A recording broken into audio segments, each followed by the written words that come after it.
Good afternoon, everyone. Thank you all for coming along to the second in our series of Viking lectures. We're delighted to have Dr. Erik Grigg here today, who's going to talk to us about the Vikings in Lincolnshire and hopefully dispel some of the myths that people have about the Vikings and talk a little bit about the research that has been taking place in the area as well that Erik's been involved with.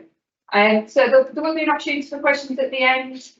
If a fire alarm does go off for the people in the room, then we haven't got any test plans, so we will be having to lead you out, but hopefully that's not going to happen. So without further ado, or something, do it. Someone comes along and burns down. You know, those pesky Vikings. Hello, I'm Dr. Erik Grigg. I work at Bishop Grosseteste University in Lincoln. I also used to do for many years working in museum service down in Lincoln. That's not a Viking, that's me, that's others in the museum in Lincoln. So yeah, the series click. So what I'm going to do, I'm going to talk about these sorts of things. I'm going to talk about the terms we should use for them, talk about the written sources, that should be it. Bit of the Viking background, some of the physical evidence, link to the wider world, Viking Lincolnshire, and yet I'm going to end up on a lot of red herrings, which when I started ever talking about Vikings in Lincolnshire, because I'm not originally from Lincolnshire, because the most common question I get asked at the end of doing a talk is, so where are you from? I go, I'm from somewhere else, okay?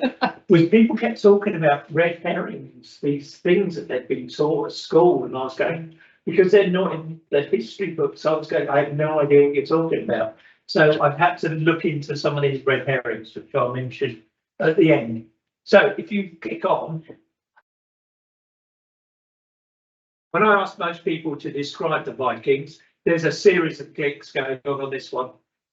They usually describe someone a bit like that. And when I meet people who are reenacting, that's generally how they dress. So if you go to click through a few, it will come up with words that when I've taught this to school groups and I say, can you give me some ideas, things that Vikings would look like, carry, and what would they be like if they burst through the door now? They describe them being smelly, dirty, with horned helmets, axes, swords, wearing armour, wearing animal skins. I think there's a couple more. But oh, stop there, that's brilliant. But the Viking word for the Old Norse word for Saturday is bath day. So they used to bath once a week, whether they needed it or not. And there's a lovely quote from John Wallingford. It's a bit later, but there's other things that are in earlier sources which make us think that this might be quite accurate.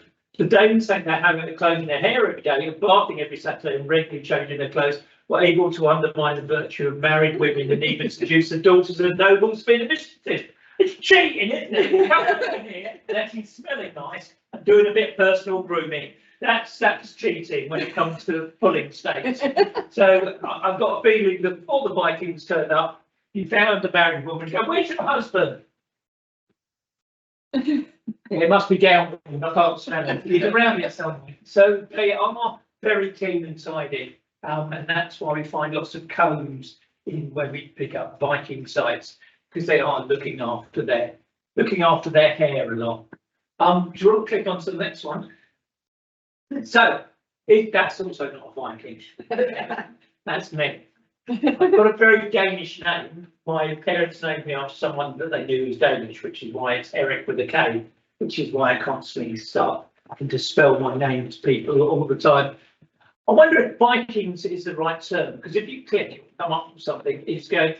The original derivation of it is to do with this part, this area near Oslo in Norway, and it talks about people of the bay.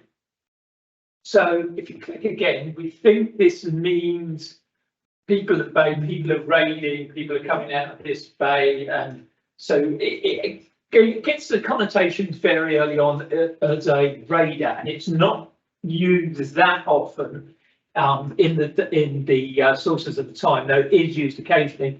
If you click on the next one, they often call them Gentiles or heathens because they're not Christian, Norsemen or Northmen or Danes, and there's problems with all those.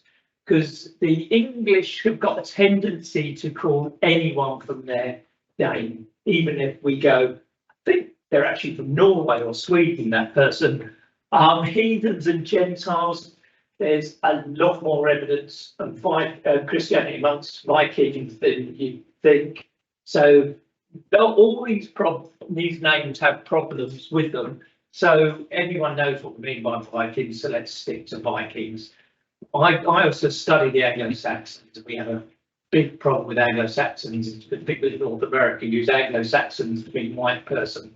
Luckily, no one has used Viking inaccurately in that term, so we can use the term Viking. So that's the one I'll stick to. But the people living in Lincolnshire in that period are probably better described as early medieval people, either from Scandinavia or had similar language and culture, but that's a bit of now, isn't it? Click on the next one.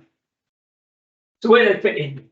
It's after the end of Roman rule. So if you click again, you've got the Anglo-Saxons who arrive and assimilate and spread their culture in the 4th and 5th centuries, 5th and 6th centuries. The Vikings turn up in numbers about 800 onwards.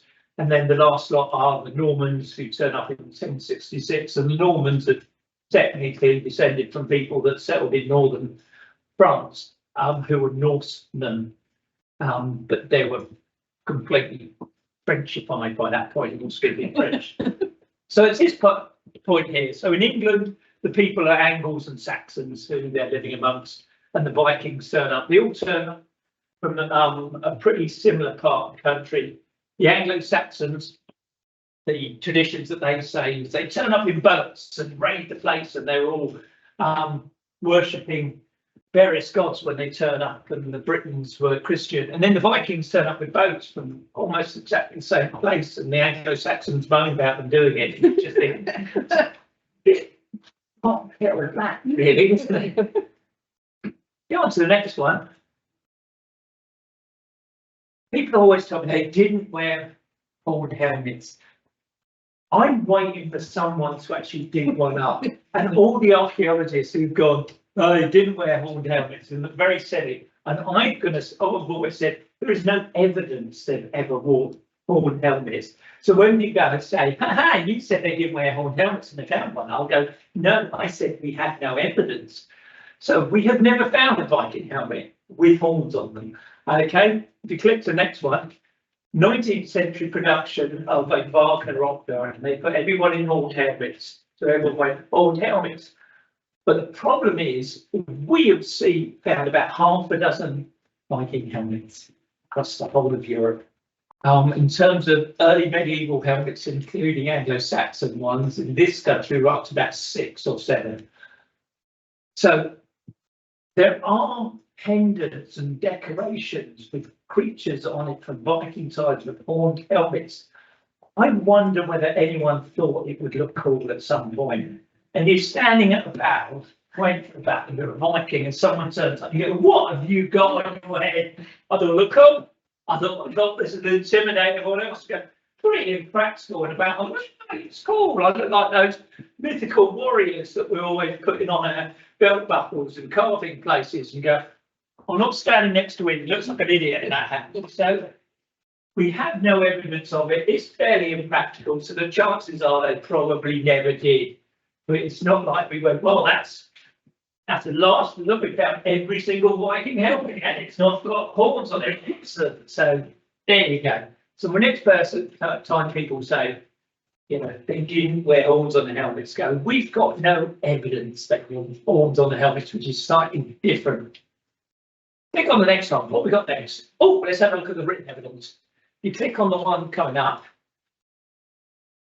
I had a group of Americans come over once, and they were investigating their family history, and they said, we're investigating family history, we think we're descended from Vikings, so this is the village we lived in and all this sort of thing. And coming out with all this detail, and went, we've got very nothing from that period. And they went, it's okay, we've got loads of time, we'll go down the archives and look through the documents and go, it's not like I couldn't be bothered. There's nothing there. There is no sources. But the only thing we've got is the Anglo-Saxon Chronicle, which was started in Wessex in the south. So the Anglo-Saxon Chronicle is in the same accent. So if you click on there, we've got one raid of Lindsay and the East Angles. That's it. And then the next one is when the big Viking army turns up. So the chances are there've been other raids, but they're just not recorded. What's next? They winter at Torksey, where the Mercians made peace with them.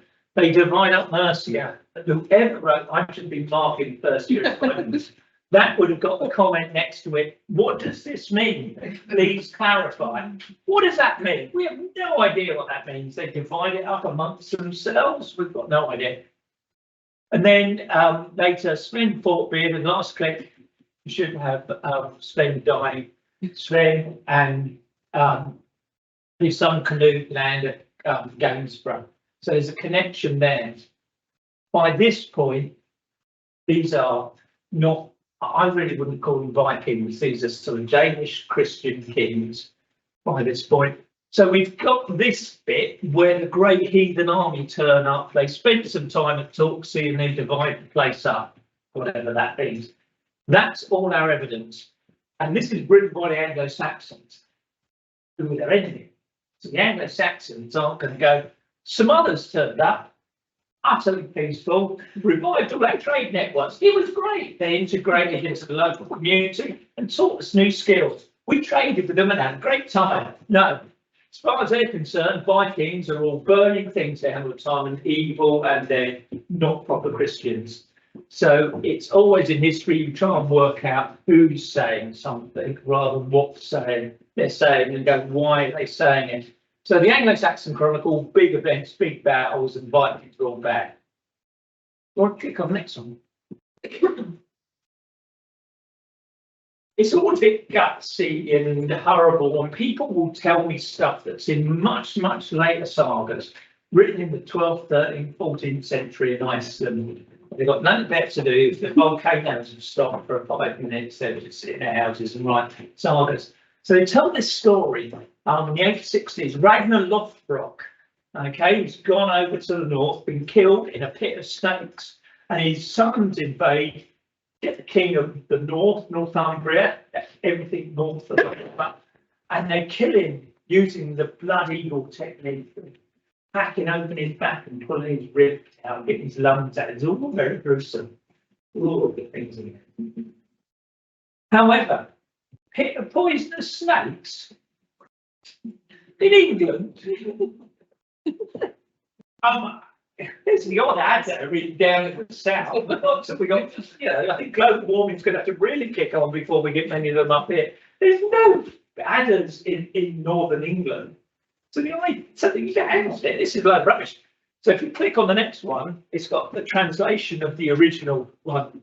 So this is taken from a 13th century one, and this is from 11th century, when it's meant to be talking about something in it. It's written hundreds of years later. So who told them?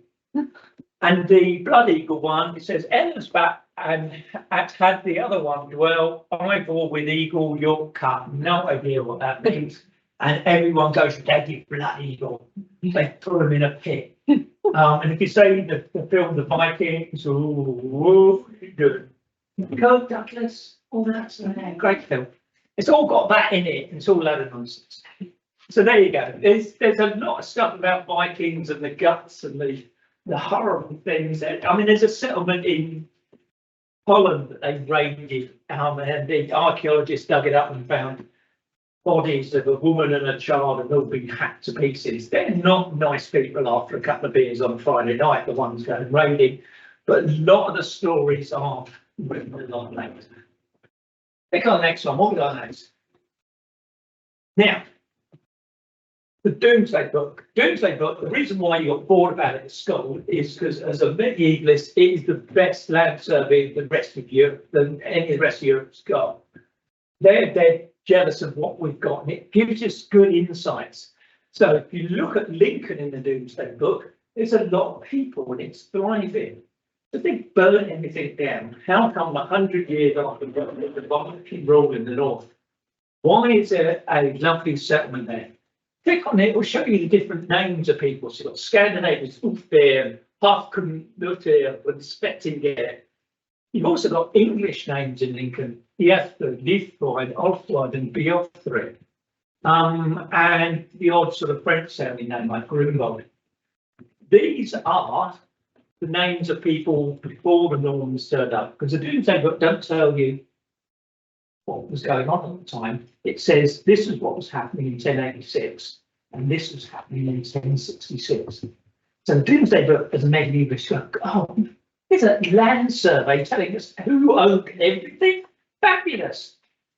It not only tells us who owns everything, but who owned everything 20 years previously. So you can see changes, which is brilliant. But when I give talks, I also kind of mention the fact that I'm named after someone Danish. I'm not Danish at all. My name is Erik with a K. It's a very Danish sounding name. So we don't know that Ulfher, Hafknuttir, and Spettinger are definitely, completely Viking in their ancestry. And these guys are all English in their ancestry, and this guy's completely French. But it does show you that we've got a sort of mixed population of people who've been given Viking sounding names and people who've been given English sounding names, suggesting that they're a bit of a mixture of people. But you couldn't say exactly he's definitely a Viking and he's definitely an Anglo-Saxon. It gives you sort of broad brushstrokes. What we got next? Grimsby. Sorry, Scunthorpe's not in it. It's just a farm. Okay. Much going on. Grimsby, quite a lot going on. So if you click on Grimsby, you've got customary dues and the ferry paid 40 shillings. So we think that means there's a market and a ferry. There's a church and a priest. Hang on a minute. I thought they were all worshipping Odin. Why is there a church and a priest? You can see the landowners, 1066. You've got Erik, great name. Tosti, Sven, Rolf, son of Skaldor. These got good Viking names in Grimsby. After the Norman conquest, it's Drogo Bouvier and Bishop Odo and Ralph Mortimer, and it's all the Normans and Flemish landowners that came over with Henry. So there's a ferry that goes from Grimsby up to the north bank of the Humber, so you can go to York. That's paying a lot of money, but there is definitely a priest and definitely a church. So whoever's living in Grimsby, and Grimsby seems to be a Viking settlement, they're Christians. Click on the next one. So I'm glad I'm not doing this talking for Grimsby. There's a lovely quote from the Orkney Saga, which tells the people in Orkney in Viking times, and it says, when Carly was 15, he went on to be an Earl of the Orkneys. He went in a company of traders westward with England, with valuable merchant aboard and daily merchandise aboard. And they went to Grimsby. So Grimsby is quite an important trading settlement. And he said there are people there, Orkneys, Scotland and Hebrides, and these are all places the North South. 5 weeks we waded through wetness and filth, mud wasn't missing in the middle of Grimsby, which is not. Lincoln has the earliest ever cockroach found in the country, which is not on the big boards when you drive into Lincoln, and this isn't on the boards in Grimsby. Full of filth and mud since Viking times, yeah! It's not on the boards when you go into Grimsby. But it just shows you this is after the end of Viking rule, that there's still these Viking connections with Grimsby, and people from the Viking North-speaking areas are coming to Grimsby and settling there. But I think all towns in that period, it's pretty muddy in the middle. Click on next one. What have we got there? We got some other weirder connections. I think so. Thor actually came to Iceland. We think he studied in Lincoln. We're not sure why. Is there a connection? Is it because of a similar language? Havelock the Danes, which I've got to mention if I'm in North Lincolnshire. There's a story, and he gets rescued by a man called Grim, who lived in Grimsby, and the story is all nonsense.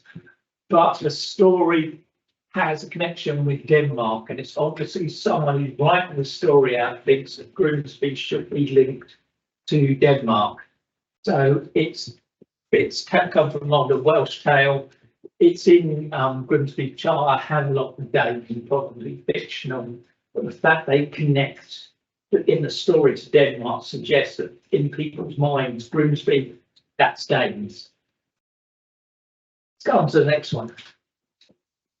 So, this is a lovely story. There's a guy called Turgot, okay?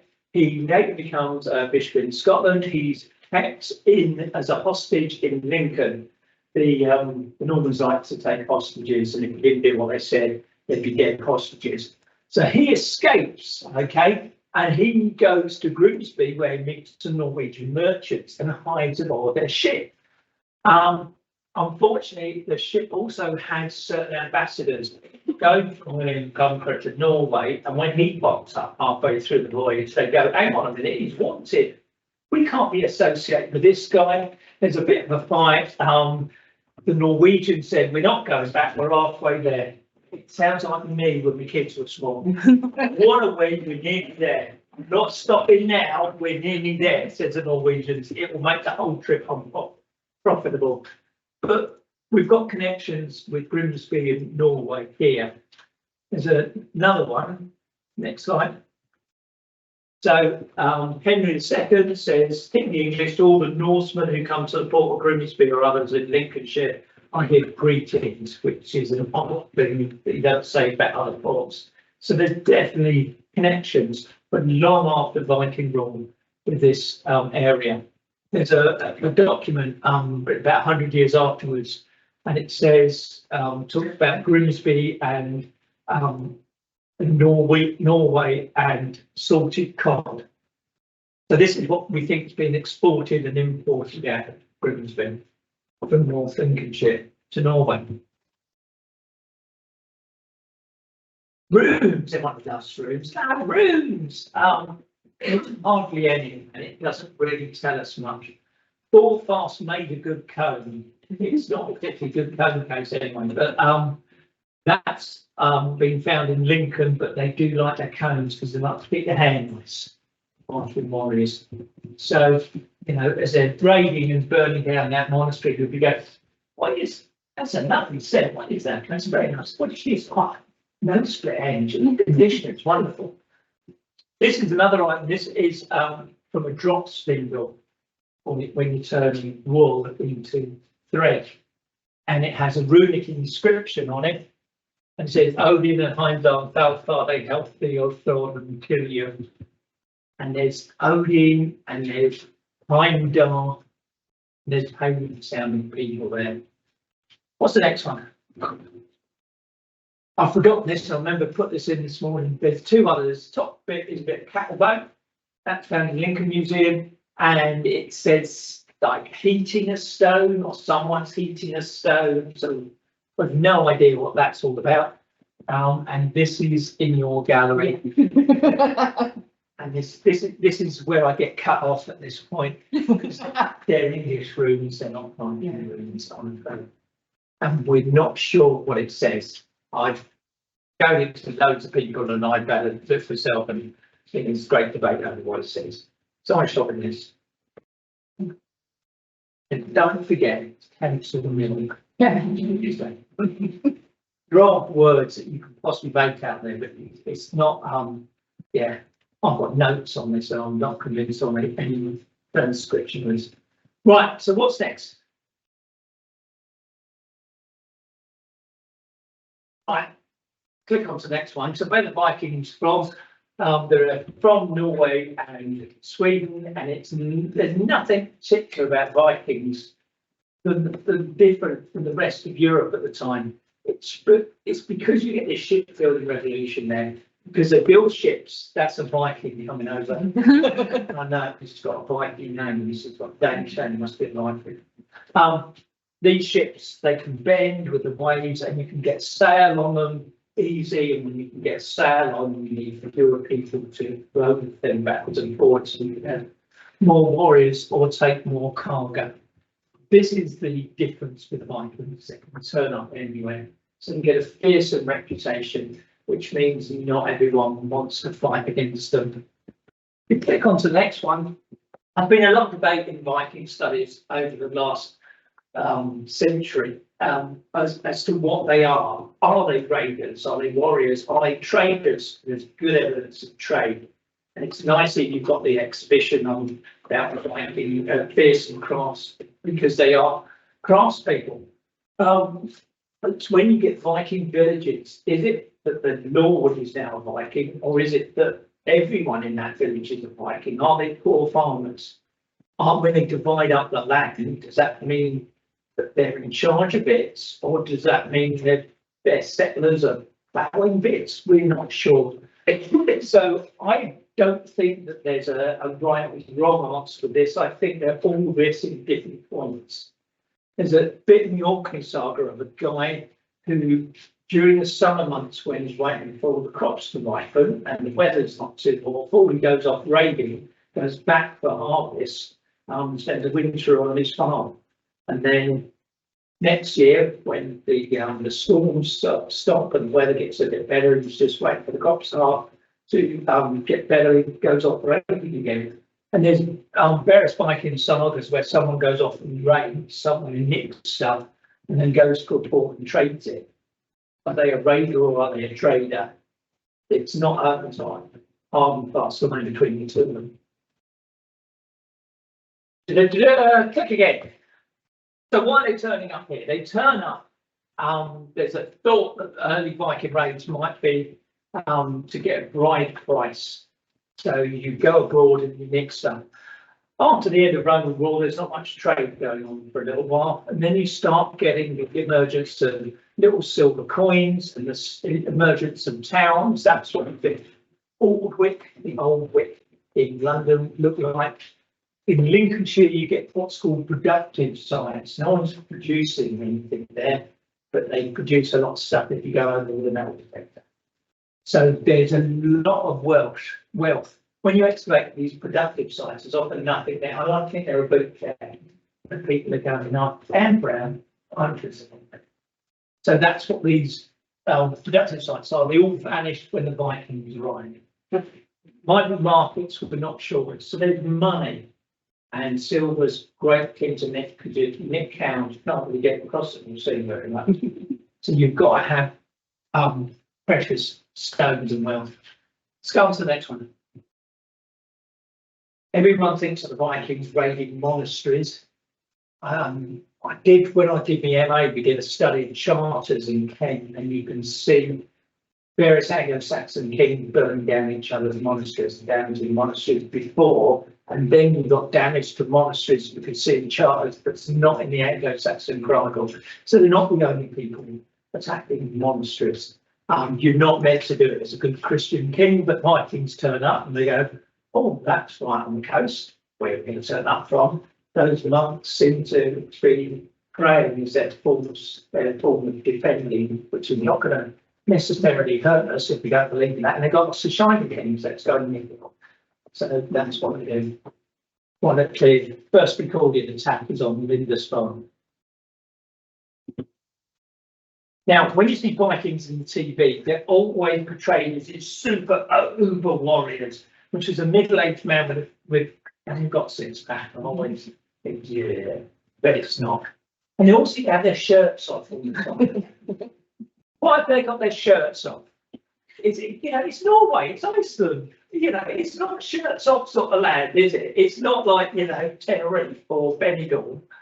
And they always fight whoever they're faced with. They're all, let's start a fight. Yeah. Viking warriors, when they meet people who've got places that are well defended, they go somewhere else. They run away. Okay. They do get points where they get such a bad reputation. There's a sermon, a late sermon in English, where the Sermon on the Wolf, where it talks about one Viking to make 10 run away. But there are lots of cases across the continent where they turn up, places fortified, and they go, do you know what? Unfortified place we passed where there wasn't loads of warriors. Let's go right there, shall we? So they're not super, uber warriors. There's nothing special about Vikings that isn't amongst warriors anywhere else.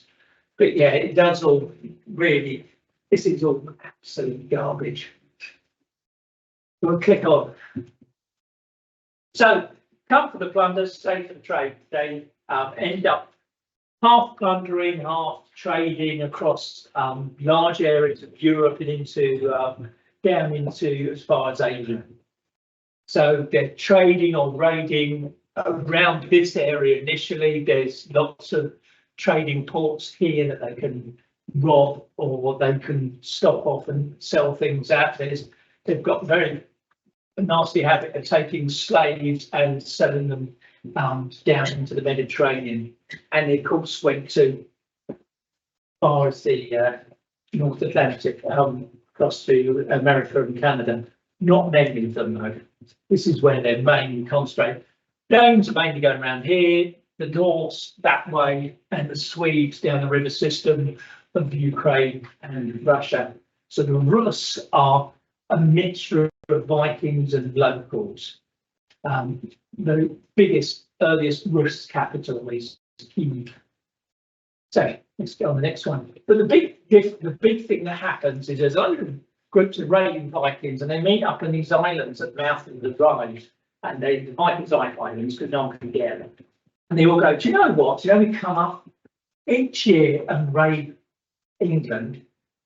Why don't we take it over? Why don't we all gang up together because we ain't going to be defeated and just take the place over? Rather than having to sail across each year, raid, get a load of tribute, get paid off to go back, and then go back. Why don't we just, run the place? And England is quite, it's split into various kingdoms, but it's quite wealthy. So they turn up, and we think something significant happens in our area because in Lindsay, there's a gap in the bishops of Lindsay, suggesting that something's happened. Not that they're, Odin super supporters and they'll kill any Christian. It's just that the bishops need this sort of the patronage of a king, and so when there's no king giving them patronage, because the Vikings aren't really interested in bishops, then there's no bishops anymore. All the monasteries go in this area. So they're dividing up Mercia. Please explain. Don't know what that means, but they are dividing up this area. The only kingdom that survives is Wessex, which is why the capital of England through much of the Middle Ages is down in Winchester. So, that's the beginning. So about the 870s, by the 950s, it's gone. So it's not really that long that this area is under direct Viking rule. That's a good 70 odd years. So by 922, the West Saxons are moving up as far as Stamford. 954, the last Viking king of the north, Erik Bloodaxe, great name, even without Bloodaxe, is the last Viking king of the north. And that's his coin, which doesn't have an axe on it, it had a sword on it, rather annoyingly. I like to think that Erik goes, I don't want to be typecast. I can murder people with a sword. It's effectively it's an axe, so I have a sword in common. So that's the end of it. 870s to somewhere between 922 and 954 Lincolnshires under the rule of West Saxons. So let's have a look at some of the evidence we have. Okay, overwinter at Torksey. Now, there was a lot of debate in the 60s and 70s amongst historians saying that when the chroniclers go, oh, that's 5,000 Vikings, they go, you mean 500, because it sort of excuses the fact that you lost. So we thought that they were being exaggerated, but Torksey camp is huge, and it's not where Torksey is now, it's the area slightly to the north. They found loads of Dürer fragments, which are Arabic coins. The Vikings didn't use coins in Scandinavia, but when they're travelling around, they noticed that coins are a really good way of carrying wealth, so they copied English silver coins and Arab gold coins. You get loads of gaming pieces because they're overwintering. There's no one to butcher and murder, so they're playing games a lot. So we reckon there's about 5,000 soldiers here. There's some artefacts like the loom weights. We go, are they all blokes? Have they got their wives with them? Because there's a lot of weaving going on It's not necessarily, you know, you find signs of weaving, that's definitely a woman. But if you get lots of them, you start going, something, are there women here in this camp? So that's them turning up originally, staying there, and then the towns get revived. So Lincoln gets massively revived. Had been a Roman town, with upper city and lower one. In Anglo-Saxon times, there's practically no one there. Viking times, though, especially in this corner, you get a thriving settlement. If you click it again, there's a couple of bits of words that should appear here. And another one. So we think pottery, the pottery industry starts here, starts with bits of pot, that gradually moves to Stanford, and last bit, and then a new suburb is built here. It's a great place to settle. That should be it for this slide. So, oh no, go on back, one back. So, all the Vikings turn up. After the end of Roman rule, we find 10 little bits of pottery. After the Vikings turn up, there's 847, suggesting the whole town has been revived. So it's like, we think this has happened in lots of the Roman towns, that everyone presumes if the town's a town now, and it's been down in Roman times, it's always been a town. We think quite a few of them, there's practically nothing going on for a couple of centuries after the end of Roman rule. Even with the digging for Britain, finding one mosaic from the Vale of Gloucester. We've always known there's something weird went on with the Vale of Gloucester and continuity up at the end of Roman rule. So boats can pull up. You've got a Bradford Pool, you've got a river, you've got a walled area, you've got lots of Roman stuff, so you can hit the walls and pull the buildings down, so it becomes an important cell. Coins. There's a lot of coins going on, and the way you make the coin is you get a blank coin, you have a coin die, you have another one with an image of the coin that you put on top, and you hammer them, and you make a coin. So,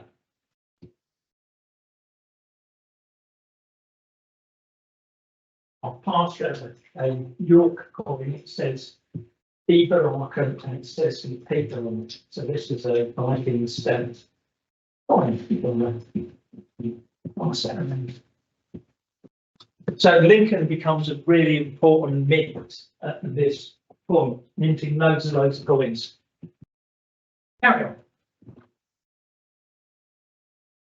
Not a great deal of archaeological evidence of Vikings in Grimsby, and that's exactly, yeah, saying something. There's practically nothing, but there is good evidence for Lincoln. So what we think is they're living in houses, they've got a little yard around it. There's not a big difference between people living in towns and the countryside. If you're a town, you know, chickens and eggs, and you might, you know, animals that you graze on the land around. So, cod, eels, cockles, mutton, beef, pork, chicken, odd deer, quernstones coming from the Rhinelands, grind up your core, leather, weaving, hook tags, glass beads, combs, and experts who know more about this than me say from the butchery evidence, it looks like they're taking big sort of feathers off the geese to use as quills. What the hell they're writing me down because they're writing the books. Grimsby, this is a project I did with Heritage Lincolnshire recently. We started researching Grimsby. Now the word gata means street in Old Norse.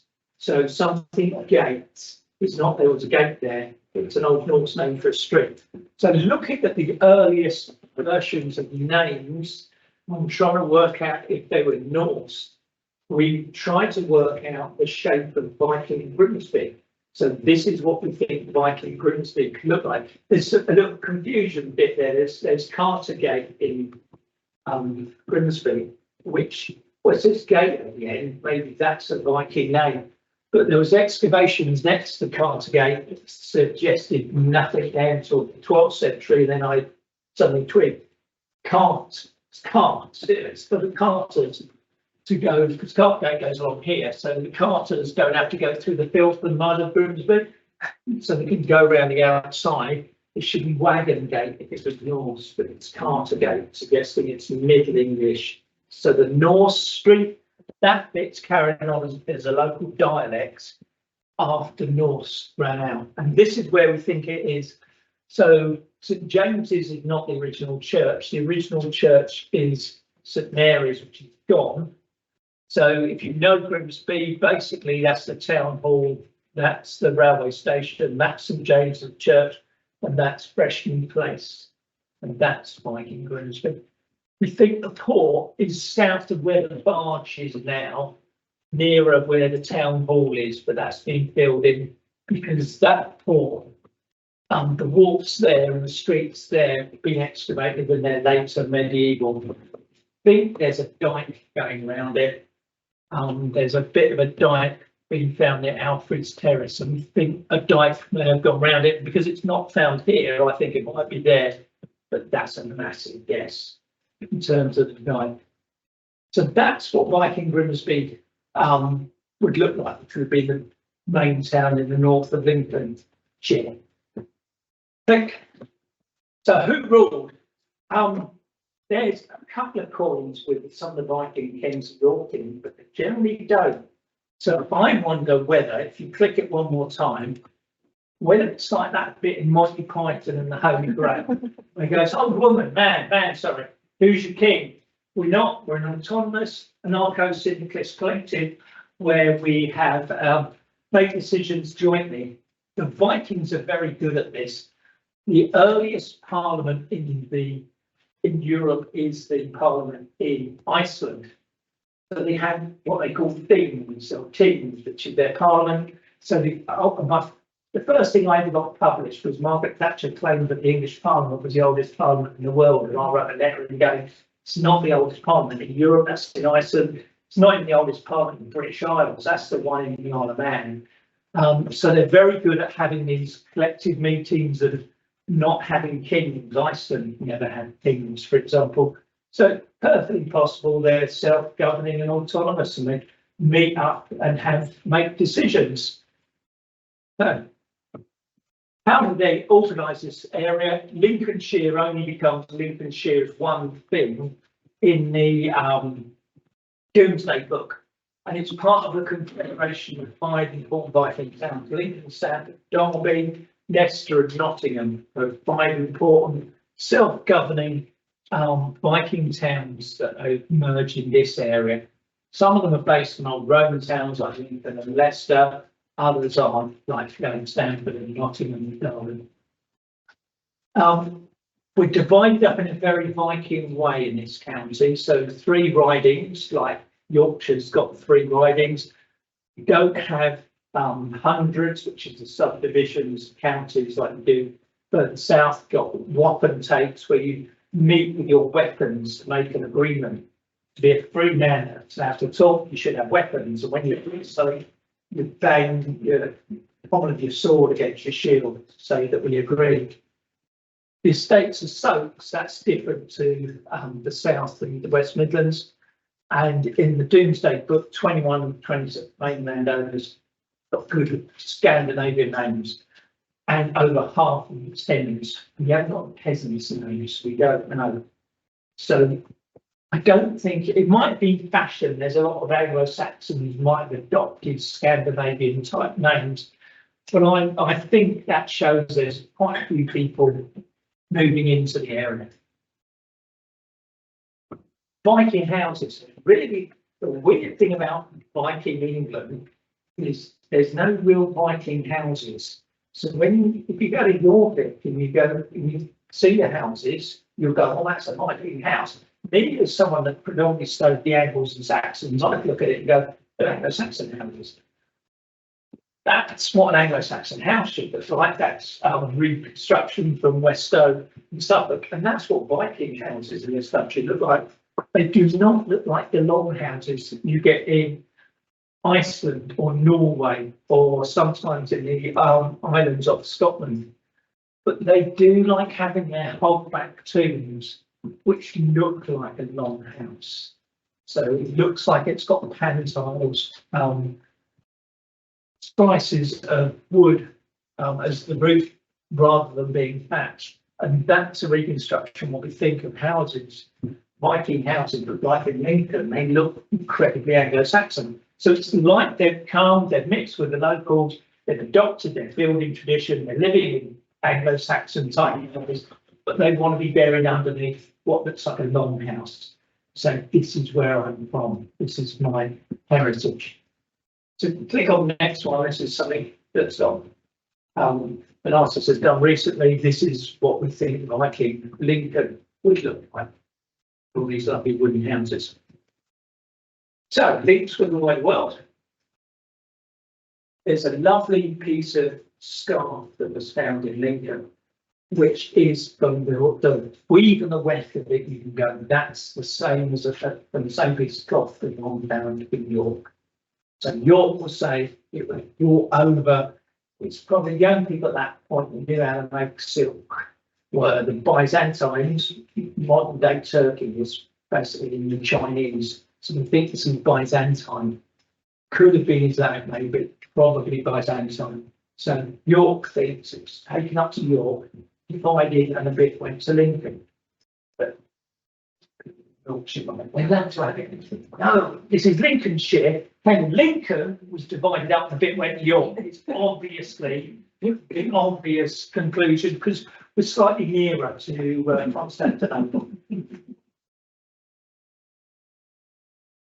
There's good links with the Arab world. That coin on the top left, it's someone has punched a hole in it to make it into a pendant.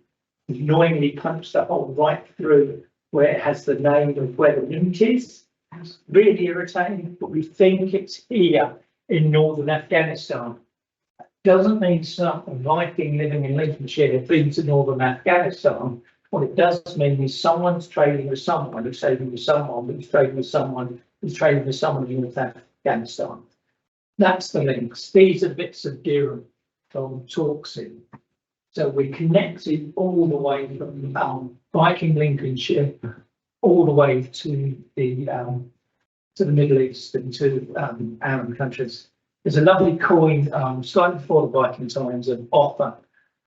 He's a good Christian and he's copied an Arabic coin without realising he's written Allah Akbar backwards because they made it, then they did the mould for it went backwards. So it's got this Islamic inscription on a good Christian coin. It's quite odd. Beads from the Baltic. There's lots of our amber comes from the Baltic, which is it's lovely when you talk about Vikings in Lincolnshire, where there's, there's a sort of in Lincoln where I live, near where I live, there's lots of people, got a strong community of Polish and Lithuanians and Greeks, and you go in. This story is also your story. This is the same connection. We're trading with places in the Baltic then, and we've still got strong connections now.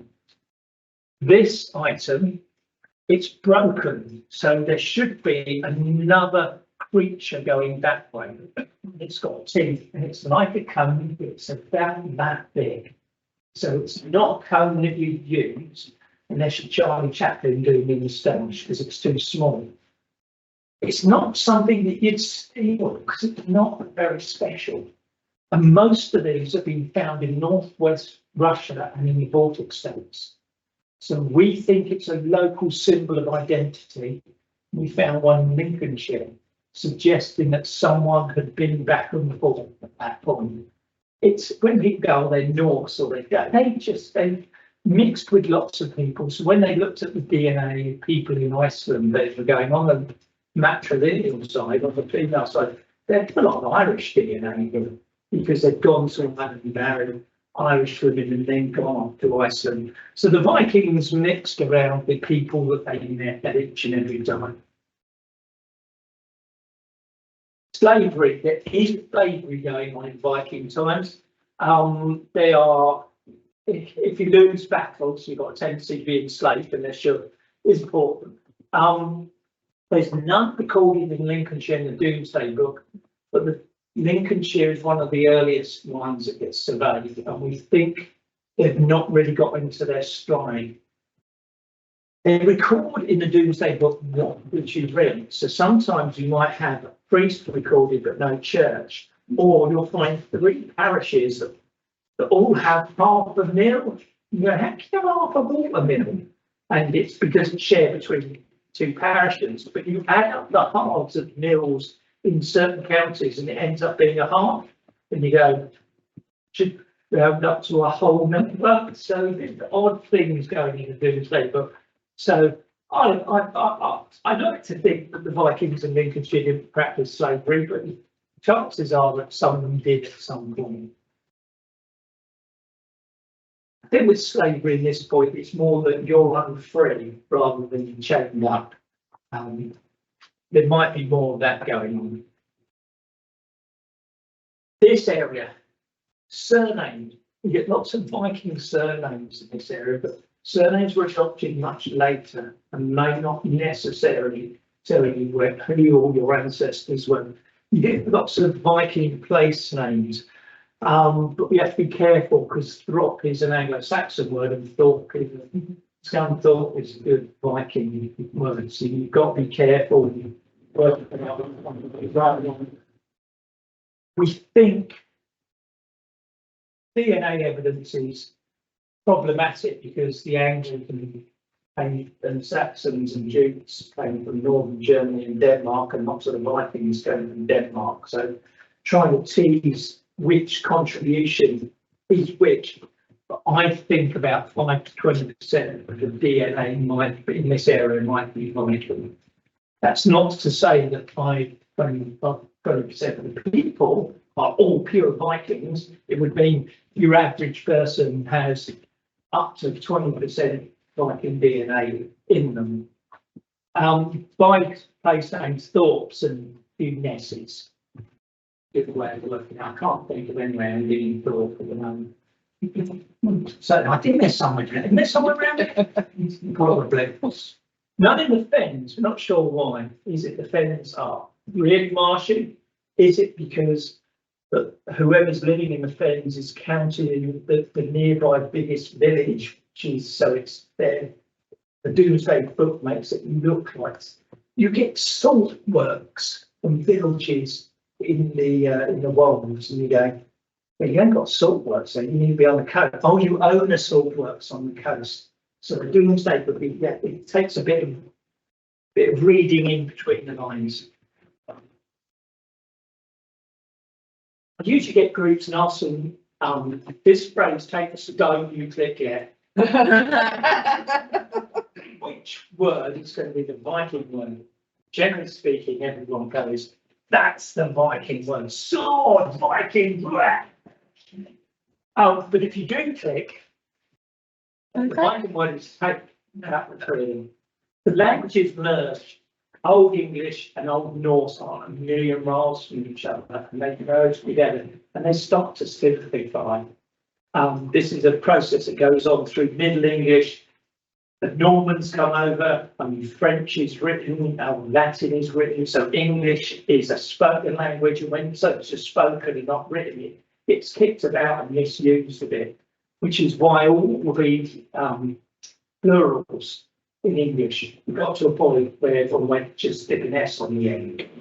But there's still some good old English examples left, and it's a great way of just confusing people who use English as their mother tongue and giving them mices and mice or mice or sheep or sheep. How can sheep and sheep be plural and singular? Yeah, we know it's really annoying. But there's various words that got adopted into Viking, then those egg, bacon and cake. The weird one is a very similar word for a tunic in Old Norse and Old English. That word went on 2 different courses and at one point became skirts, and in another language became shirts. So shirt and skirt have the same ultimate in the original sort of old Germanic language of the original same roots, which is rather bizarre. Right. When you look in Lincoln, you get loads of good examples of Viking place names: Saltergate, Flaxengate, Danesgate, Artsgate. That lot people are going there. Danes, Hundgate, Michaelgate, salt. They're trading salt from the coast. The only way you can preserve your food. Back home, again, there's certainly you get older sort of Lincolnshire dialect, and you're more likely to get words which come from Old Norse, as the two languages have merged. It's not to say everyone in Lincolnshire is a Viking. It's that everyone's merged in various groups. A lot of the Viking stuff we find in should be mentioned. So there's a theory once that maybe these are copies that aren't quite the same as the original. So it's like, the example I like to use is because I like music, is like Two Tone wasn't quite Jamaican ska, you know, but it was trying to be. And British trad jazz in the 50s and early 60s was not really like what was going on in New Orleans, but they thought it was. So they're trying to look very Viking-y, but getting it wrong. And then someone went to a museum in Denmark and went, oh, you've got lovely stuff. We've got rubbish because they're rubbish copies. And he went, oh, no, we've got rubbish stuff. Which don't put it on display. And the drawers are back in. So are these more because they're from poorer Vikings and we're getting some farmers coming over as well as the ones that make themselves lord of the village? And you've got various animals. These are stirrup mounts. Stirrup mounts are often found in places we associate with Viking settlement. And if you're riding a horse, you've got money, which means you're not using it for stuff. So you'll see some stirrup mounts in the displays here. That's typically Viking. That's me thinking the elite are either descended from the Great Heathen Army or want to be seen as such. You get monsters on them. People go, oh, that's a wolf, it's a bear, that's an eagle, that's this and that. This beastie here, you can see the eye and the mouth, the legs. I think they're designed to look like beasties. So they're monsters. They're not particular animals. But this one, this is a pendant you hang around your neck. So you've got back legs and tail, front legs and mouth. So they're like a mirror image of each other. Wait till that maybe stops furrowing the ground. Oh yeah, but that's silver. They like cutting up their silver and gold into portions. Carry on, next one. Religion. Every time we go to a Viking reenactment, everyone's got their floors hangers. Yeah, because they're all pagans. That's where our days of the week come from. Because Wednesday, Thursday, Friday, Tuesday, they're all good Norse gods. And you go, why is it Wednesday then? When the Anglo-Saxons called it Woden's Day, it's Wednesday. These names of the week, they did call Thor Tuna, so that has changed over time with the Vikings to sound more like Thursday. The days of the week are not to do with the Vikings, it's to do with the Anglos and Saxons. We have some evidence of what could be paganism. So that spindle world weight I showed you earlier, you get the odd Thor's hammer. You don't get Thor's hammers from the towns though. Is this a good luck charm? And people, is this someone worshipping Thor? You can't really tell. I've got New Zealand good luck charm, Maori good luck charm, and I don't worship the gods of the Maori. So you can have a good luck charm and it not necessarily be as indicated with religion or your heritage. Pick on the next one.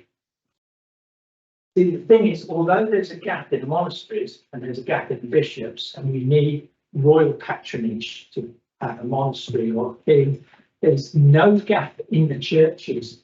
If you look in books on Anglo-Saxon carving, church carvings, there's not a gap when the Vikings are here. So you get really good examples. Everson and Stocker are the main experts on this. So you get the carving going on and you get Anglo-Saxon crosses and stuff at the point where you're going, this should be when this area is under Viking. You're suggesting Christianity carrying on. If it weren't for the odd Thor's hammer, you wouldn't think the Vikings in Lincolnshire were anything but good Christians.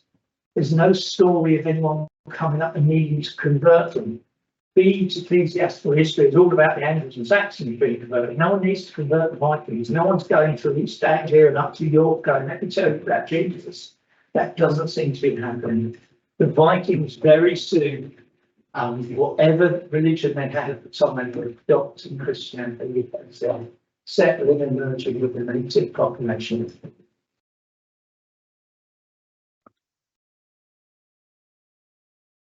So,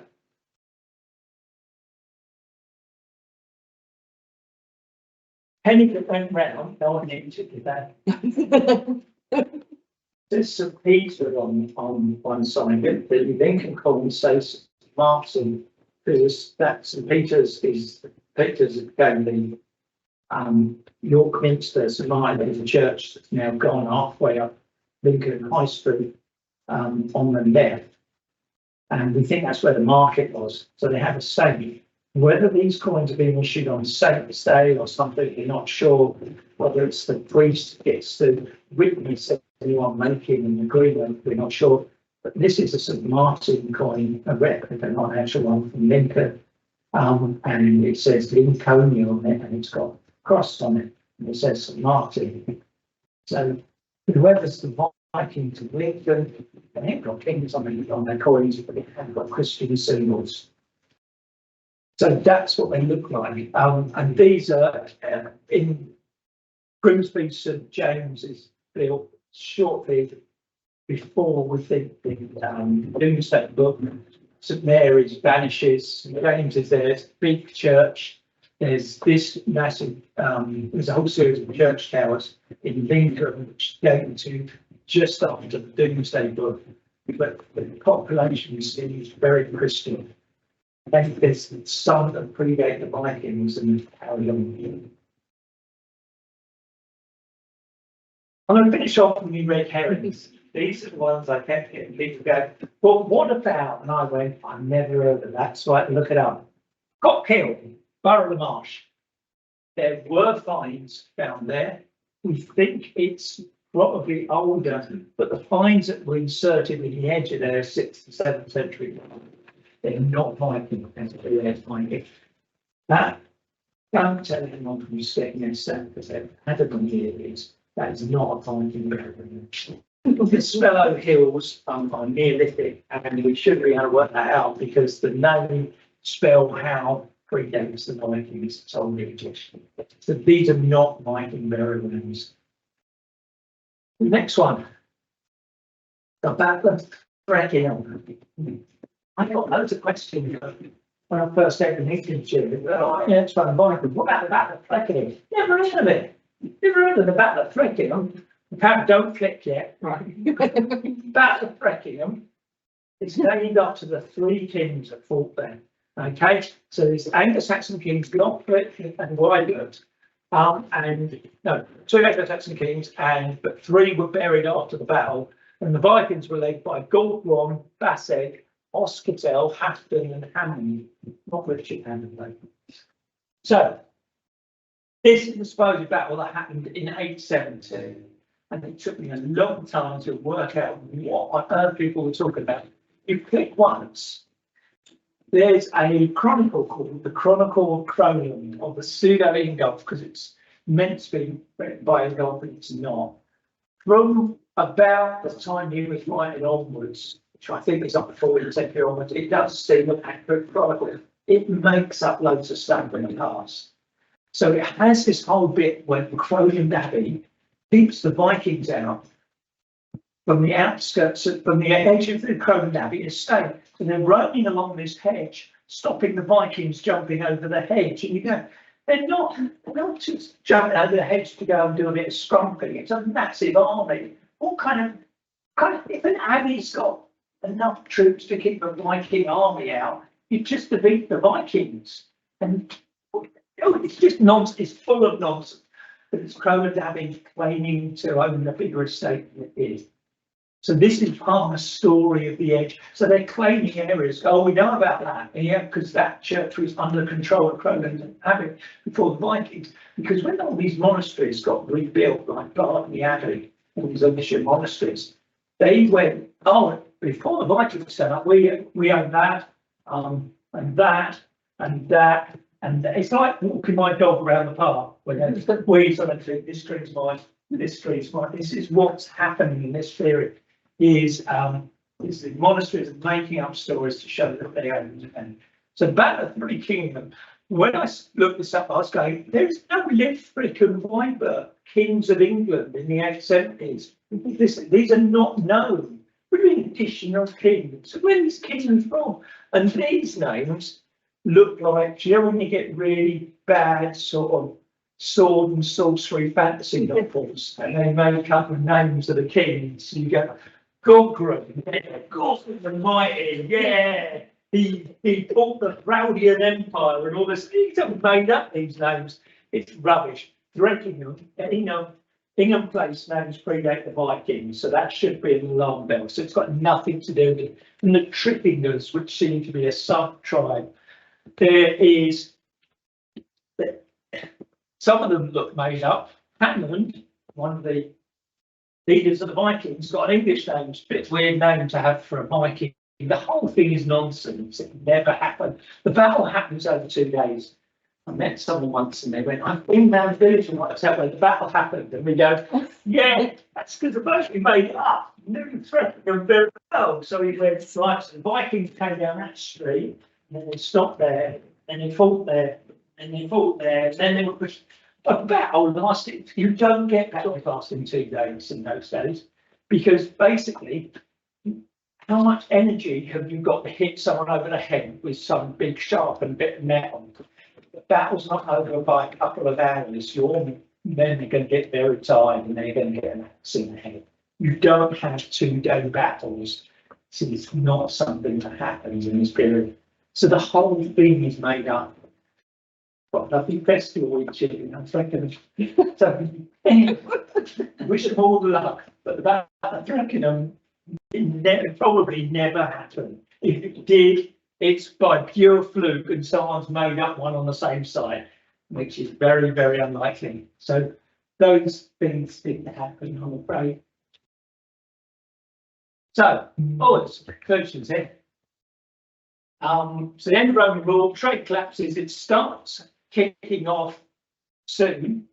7th century, you get coinage, and you get this area in Scandinavia that gets some really good ships, and they go, let's go nick some of this coinage. This is really good. So they start off raiding, and then they eventually go, hey, let's settle down, and they carve up the East Midlands. In some areas, I think they're settling. In some areas, I think they're just taking over the local village. Lincoln, there's nothing really going. There's probably a church or two in Lincoln. Grimsby, there's nothing there. And they build these new towns and they're trading. And gradually, you get assimilated into the population. And the languages merge together. At least half the old English population, at the very least, are still living there. The people merge together and you start saying, oh, who's taken my cake? I'll have to have some bacon later and things like that. How did you make the cake? Did you use eggs? Yes, I used eggs. So still finding words coming to the English language. So that's it. That's me, normally. So that's my talk about Vikings. I hope you all enjoyed it, and I hope if any of you have got a plastic helmet at home with bombs on it. Yeah, possible. It's possible. So no one's proved they're not ever had any enjoyed wearing it. Thank you very much. Thank you. The older jokes from he bought a plastic bottles. Even your fix making money out of the old helmet. So thank you very much. That was fascinating. That was a really great talk. So does anyone have any questions? Do I have to move to be in shot? No, I think I'm understand. Okay. No. There's one thing I have to say. When you talk about Vikings, you didn't put Nottingham on the list. Yes. Oh. No, yeah, Nottingham, just to the west, important Viking town. Yeah. There's yeah, I mean on the 5 boroughs, I missed Nottingham. I think you the put 5 boroughs. Stanford twice. Have I? Yeah. Oh, That was a really good spot there. I spotted about another 4 this morning while I was going through this. I always miss them. Is there any questions? Sorry, I've been done. Not yet. Nice. I think it's really people sort of angles, don't they? How much would they actually be able to understand? This came from the same region, would they be able to understand each other? Yeah, how close different languages are to each other in the past? Not them got relegated, that was the problem. Listed up here. Cut that bit out. Just go. Yeah, how much do they be able to understand? With the old languages, you get these linguistic arguments about people knowing what groups people are in. When you look at sort of Old Welsh and Old Cornish and Old Breton, and you look at Old English and Old Norse, I think if you were speaking Old Norse and I was speaking Old English, you could tell it was a more similar language than Welsh was, for example, or Latin is.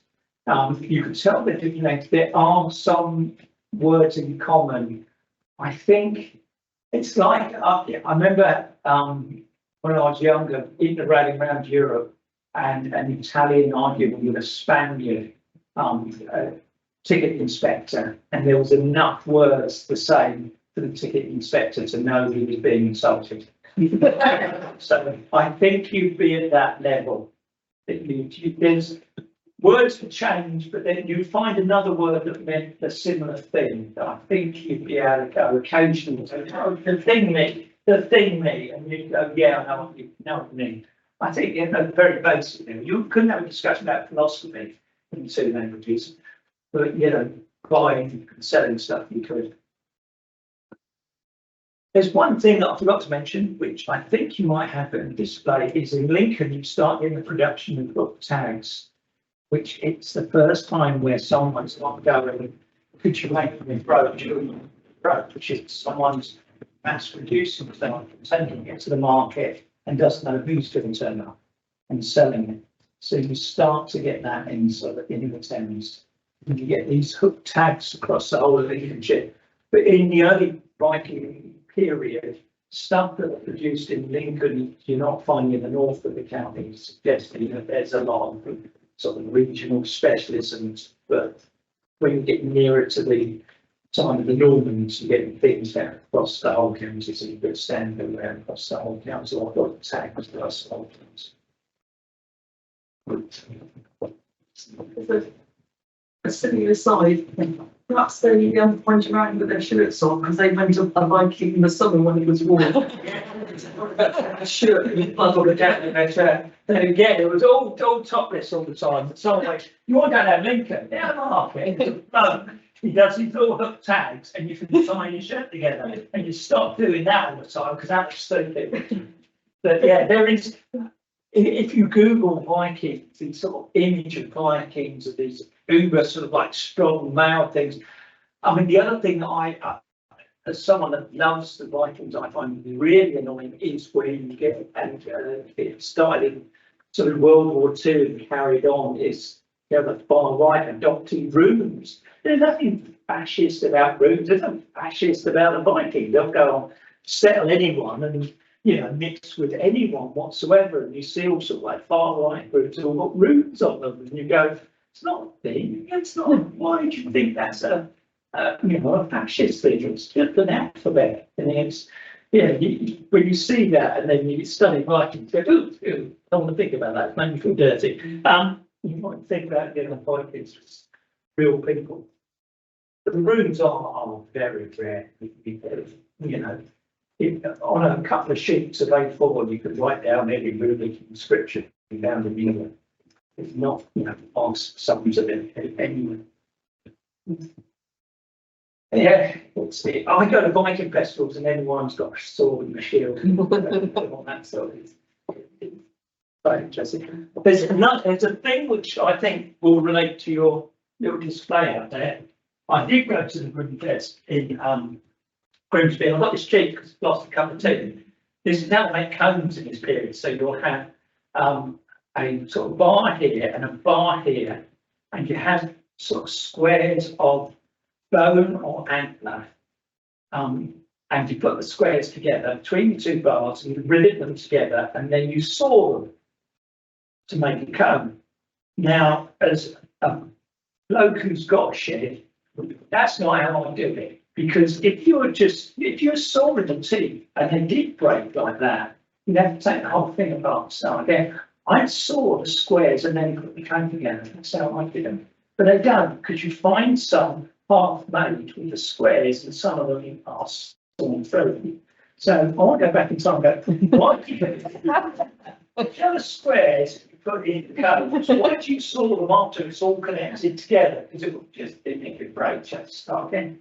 But the great thing about sort of bone cones is I got really fine hair. So if I'm walking along, with a sort of like a artificial carpet and I touch a bit of metal, I get electric shocks all the time. If you get a bone cone or an ant cone, you don't get